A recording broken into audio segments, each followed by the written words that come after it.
Hello India. दुनिया के 6 सालों में 66 ममालिक घूमने के बाद फाइनली आज हमें मौका मिला कि हम इंडिया की ब्यूटी को, इसकी कल्चर को, इसके ट्रेडिशन को एक्सप्लोर कर सकें। ये बात है जुलाई 2023 की, जब पाकिस्तान से होता हुआ एक बाइकर कपल जो 66 ममालिक इससे पहले घूम चुका था, जिसमें इराक भी था, जिसमें सीरिया भी था, जिसमें यमन वगैरह भी था, यानी वो ममालिक जो कि इस वक्त खाना जंगी का शिकार रह चुके हैं, भारत पहुंचता है और एग्जैक्टली वही अल्फाज जो मैंने वीडियो के शुरू में कहे हैं, अपनी एक इंट्रोडक्टरी वीडियो में भारतीयों को सुनाता है। लेकिन फिर उससे अगले ही रोज जब ये भारतीय रियासत बिहार पहुंचता है और बिहार के टांट जिले में, तो ये एक जगह टेंट लगाते हैं आराम करने के लिए, रात गुजारने के लिए। एक गांव है जिसमें कई लोग आते हैं, जिसमें 7 मर्द होते हैं। जब ये वहां पर आराम कर रहे होते हैं तो इन पर अचानक कई लोग हमला कर लेते हैं और ये इसके साथ जो लड़का होता है या इसका पार्टनर होता है, उसे बुरी तरह मारा पीटा जाता है। तो लड़की के साथ 7 लोग रेप करते हैं, यानी उसका गैंग रेप किया जाता है।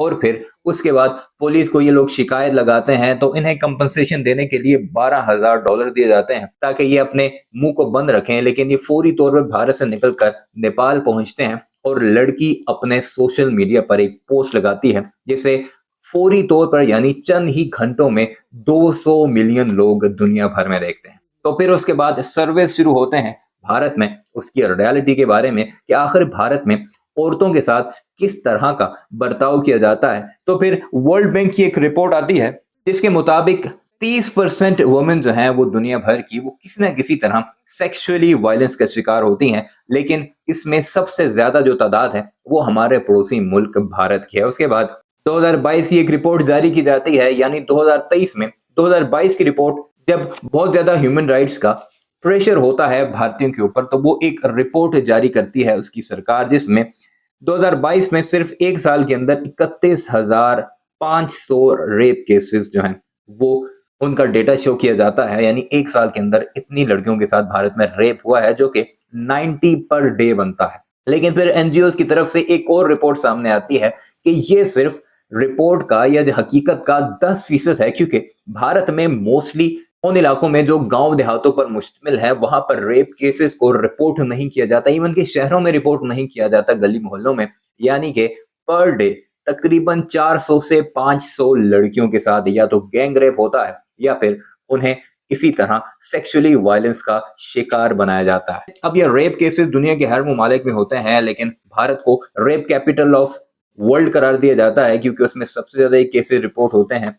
आज रास्ते में चलती लड़कियों के साथ रेप हो जाता है, बसों में रेप हो जाता है, स्कूलों कॉलेजों में, यूनिवर्सिटीज तक में गैंग रेप किया जाता है। और इतना ही नहीं, उसके बाद ब्रूटली उनका मर्डर कर दिया जाता है। तो भारत को ये बात बताने के लिए या भारत के बारे में ये फैक्ट्स दिखाने की इसीलिए बात की जा रही है क्योंकि ये हमें इखलाकियात का दर्स आजकल बहुत ज्यादा देने लग चुके हैं, पाकिस्तानियों को खास करके। तो आपको ग्लोबल पोल एक दिखाते हैं। ये आपके सामने स्क्रीन पर एक आर्टिकल भी चल रहा है जिसकी हेडलाइन है, India most dangerous country for women with sexual violence. Global poll यानी दुनिया में एक पोल करवाया गया, जिसमें सर्वे करवाया गया, जिसकी रिपोर्ट के मुताबिक भारत दुनिया का सबसे खतरनाक तरीन मुल्क है औरतों के लिए खास करके। अब आते हैं, रिसेंटली चंद ऐसे वाकयात हुए हैं जिसने भारतीयों की पोल खोली है, और उसमें सबसे पहले तो भारत के एक देरीना दोस्त मुल्क यानी कि इजराइल की एक लड़की के साथ गैंग रेप किया गया है, और उसकी स्टोरी आपको बताते हैं। सबसे पहले ये आर्टिकल मुलाहिजा कीजिए जो कि एक रिसेंट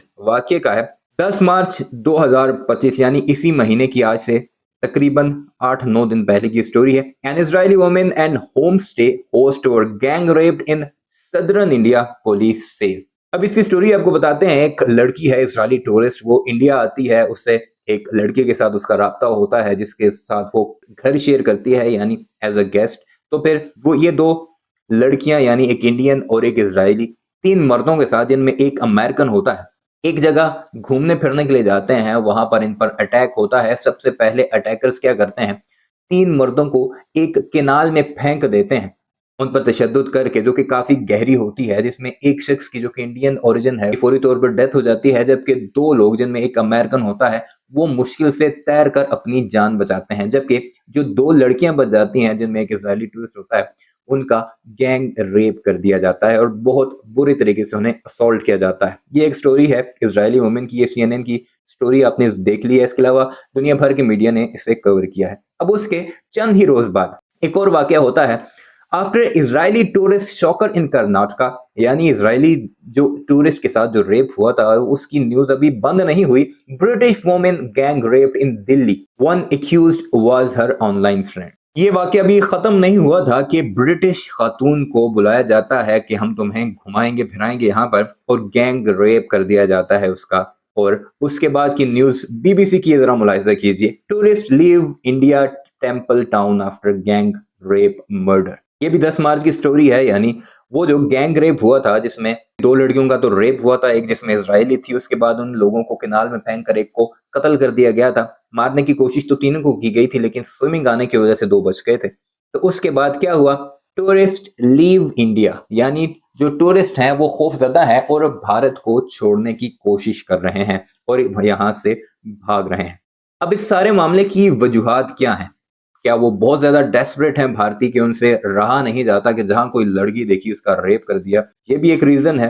दूसरा, उनके कानून की वो खामियां हैं जो जब से भारतीय जनता पार्टी की हुकूमत आई है तो उसने इतनी आजादी दे रखी है इन लोगों को कि जो भारतीय जनता पार्टी के गुर्गे हैं, जिनका आरएसएस के साथ ताल्लुक है, जिनका बजरंग दल के साथ ताल्लुक है, या भारत की जितने भी ऐसी तंजीमें हैं जो कि हिंदू इंतहा पसंद तंजीमें जिन्हें दुनिया कहती है, उनका अगर कोई रेपिस्ट पकड़ा जाता है तो फिर उसे जल्द अज जल्द छुड़वा दिया जाता है और उसके बाद गले में हार डालकर मिठाइयां तकसीम करके उन लोगों को बाकायदा तौर पर मीडिया के सामने पेश किया जाता है कि ये तो हमारे हीरो हैं। ये एक पिक्चर मुलाहिजा कीजिए जिसमें ये 4 लोग बैठे हुए हैं गले में हार पहने हुए, और इसके ऊपर एक छोटी सी तस्वीर में आपको एक खातून नजर आती है जो कि एक गुजरात की मुस्लिम खातून है जिसका नाम है बिल्किस बानो। एक बड़ा मशहूर बिल्किस बानो केस हुआ था रेप और मर्डर का, जिसमें इस खातून का जो बिल्किस बानो है इसका ब्रूटली 2002 में रेप किया गया था और उसकी एक 3-4 साल बच्ची को कत्ल किया गया था, जबकि इसकी फैमिली के 7-8 मेंबर्स को भी इन्हीं लोगों ने मौत के घाट उतारा था। फिर ये लोग कन्विक्ट हुए थे, इनको उम्र कैद की सजा हुई थी, लेकिन फिर अब बाकायदा तौर पर भारतीय जनता पार्टी के साथ इनका ताल्लुक था क्योंकि उस वक्त जो राइट्स हुए थे उनमें भारतीय जनता पार्टी का ही हाथ था। नरेंद्र मोदी वहां का वज़ीर आला था जिसे बुच्चर ऑफ गुजरात कहते हैं। तो उसके बाद अब इन लोगों को आजाद कर दिया गया है और जब ये आजाद हुए हैं इन्होंने एक्सेप्ट भी किया था कि हमने रेप भी किया है, मर्डर भी किया है। तो जब ये बाहर निकले तो मिठाइयां बांटी गई और लोगों ने इनके गलों में हार पहना, और ऐसी बेशुमार एग्जाम्पल्स मौजूद हैं कि भारतीय जनता पार्टी का स्टूडेंट विंग हो या उनका कोई भी लीडर हो, वो जब इस तरह के घिनौने अमल करके जेल से बाहर निकलता है तो न सिर्फ उसका इस्तकबाल में जलसे जुलूस किए जाते हैं बल्कि साथ ही साथ मिठाइयां भी बांटी जाती हैं और गलों में हार भी इसी तरह डालकर उन्हें चक्कर लगवाए जाते हैं शहरों के। बहरहाल ये कुछ हकीकत की कुछ बातें थी जो हमारे पड़ोसी मुल्क भारत के बारे में थी कि उसे क्यों रेप कैपिटल कहा जाता है, और उसकी रीजन यही है कि यहाँ पर कानून सिर्फ मुसलमानों के लिए है, गरीबों के लिए है, और जो लोग थोड़ा असर रखते हैं वो आसानी निकल भी जाते हैं और गलों में उनके हार भी डाले जाते हैं। और दूसरी सबसे अहम बात, इस वीडियो का मकसद यही था कि भारत को एक्सपोज करना कि जो हमें इखलाकियात दिखा रहा है, सिखा रहा है, अब वक्त आ चुका है कि आपके सामने उसकी हकीकत बयान की जाए। क्योंकि सोशल मीडिया पर हमारे कुछ अपने ही लोग भारत की आपको एग्जाम्पल्स देते हैं, लेकिन अगर आप डीप डिग करें भारत को तो आप सर पकड़ कर बैठ जाएं कि एक ऐसा मुल्क भी एग्जिस्ट करता है दुनिया में जो कि इखलाकियात से जिसका दूर दूर तक कोई ताल्लुक नहीं। बहरहाल वीडियो को लाइक जरूर कीजिएगा, चैनल को सब्सक्राइब जरूर कीजिएगा और कमेंट सेक्शन में इस बारे में आप क्या राय रखते हैं हमें जरूर बताइएगा।